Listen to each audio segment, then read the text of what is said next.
Now to the West Coast, where we saw that cruise ship dock before in the port of Oakland. 2,400 passengers and 1,100 crew members who need testing after at least 21 people on board tested positive for the virus. But so far, only 46 have been tested. Now, with passengers heading to 4 different U.S. military bases on charter flights for quarantine, some passengers are able to leave now, but others have to potentially wait 2 or 3 days to pass the time. Some residents have been finding ways to stay sane and keep fit, dancing and exercising in the room to pass time. We're going to talk to some of those passengers live in a moment. But first, our chief national correspondent, Matt Gutman, has the latest. After being barred from coming to shore and circling off the California coast for days, the Grand Princess today finally slipping under the Golden Gate Bridge and into San Francisco's harbor to dock in the city of Oakland. Some of the 3,500 people on board watching from their balconies. One passenger waving a white flag as that colossal public health operation unfolded below. More tents and ambulances lined up. 2 passengers and 19 crew testing positive for the virus. Ambulances rushing the sick to the hospital. The captain explaining to those on board just how it would work. Priority disembarkation today will be given to guests with more urgent medical needs. I'm gonna cry. Wow, it's so nice to find out that we're finally getting off the boat. Asha Burgess and her boyfriend, who are traveling with their parents, dreading that quarantine. We're really concerned we're going to get separated and quarantined away from each other. Waiting for them, buses and planes to whisk those American passengers to 4 military bases in California, Texas, and Georgia, where they will all be tested for the virus. Just days ago, the president suggesting he wanted the passengers to stay on board. I'd rather have the people stay, but I like the numbers being where they are.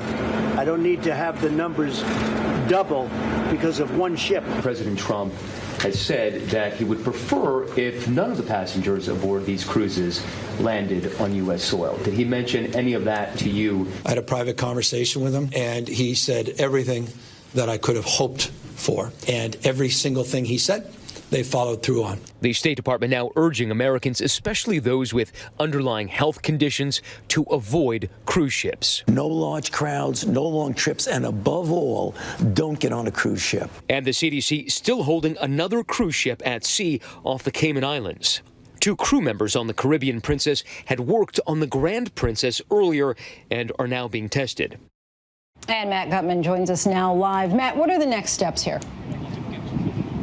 Well, first, they're just going to try to get people off this ship, Lindsay. And according to government and Carnival Cruise officials, we hear that the first people have gotten off, and those are the people who have tested positive for coronavirus, plus 2 companions. So that's 23 people. Right now, they're getting ready to take all of the Canadian passengers off board. In addition to that, over the coming days, they're going to get Californians. They're going to go to Air Force Base Travis, not far from here. And then people from other states will be sent to military bases really across the country in Georgia and in Texas. It is an incredibly complicated logistical effort, which they hope will be completed at some point on Wednesday, Lindsay. Yeah, very complex indeed. Matt Gutman, thanks for that live report. For many of the passengers on board the ship, it's already been quite an ordeal. Thousands await their fate on shore if they've been infected after potentially being exposed in the roller coaster of emotions. Here's one of the highs. The moment passengers found out the ship, which was circling 10 miles off the coast, was finally going to dock. I brought this ukulele for the ukulele classes. Oh, Well, very good evening, ladies and gentlemen. This is your captain speaking from the bridge with another important update. I now have been told the high-level plan for the next few days.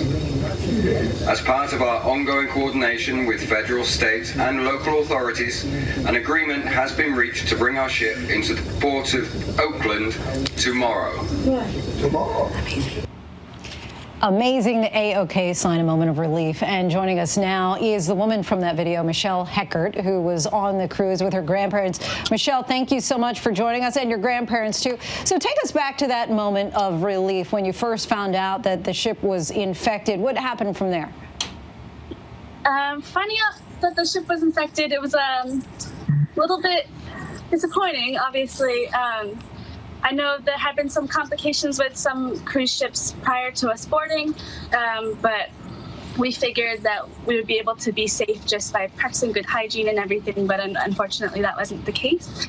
But in that video that you just showed, it was really, really nice to hear that there was kind of this light at the end of the tunnel that we were going to be able to dock in Oakland, which is close enough to us, and just feel like we're actually getting closer to home. And we've heard the captain deliver some announcements, but have you been updated often by the crew, and what kind of flow of information, how has that been happening?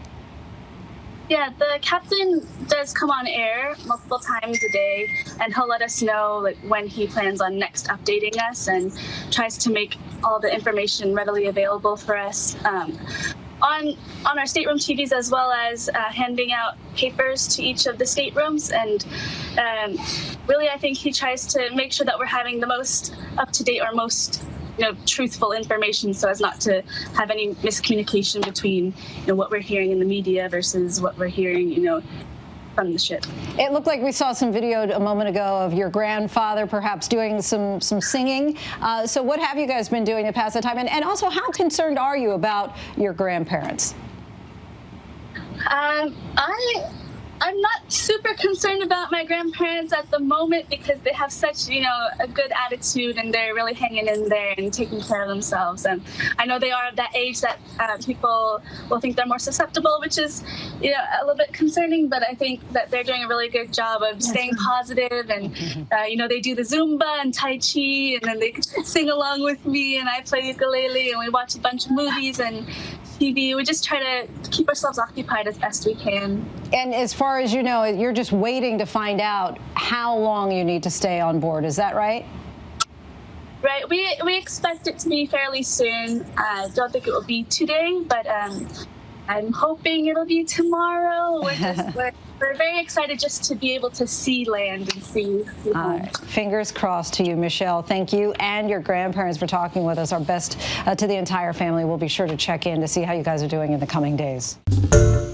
Hi, everyone. George Stephanopoulos here. Thanks for checking out the ABC News YouTube channel. If you'd like to get more videos, show highlights, and watch live event coverage, click on the right over here to subscribe to our channel. And don't forget to download the ABC News app for breaking news alerts. Thanks for watching.